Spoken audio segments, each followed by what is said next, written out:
नागरिकांच्या मनामनातील आवाज, नाशिक आवाज.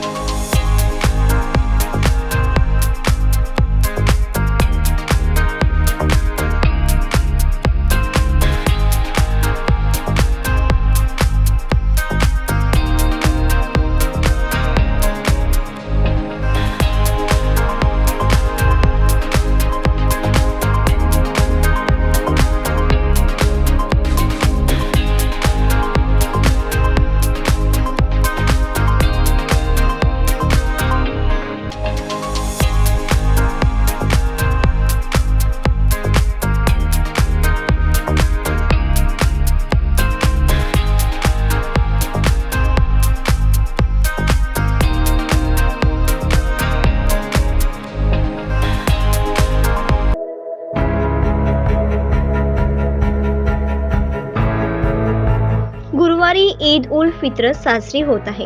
या निमित्ताने नाशिकमधील ईदचा मुख्य सोहळा ऐतिहासिक शहाजानी ईदगाह मैदानात सामूहिक नमाज पठणाद्वारे पार पडणार आहे.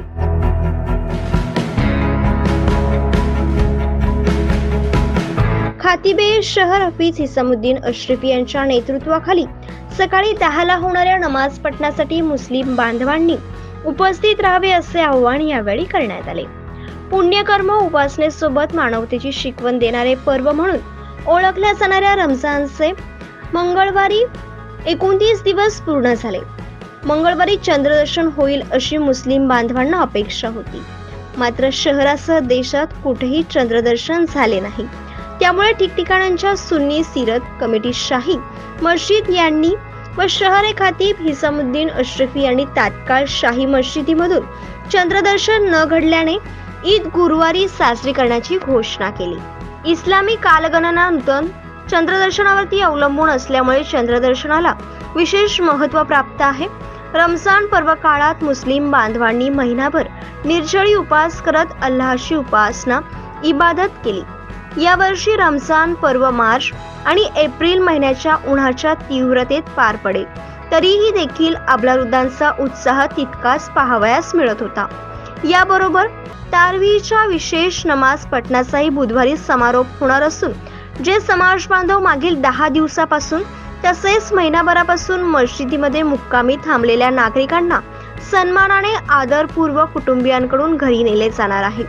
तसेच ईदच्या नमाजावेळी लागणारी वस्तू जसे अत्तर, टोपी, सुरमा या दुकानांमध्ये गर्दी झाल्याचे चित्र होते.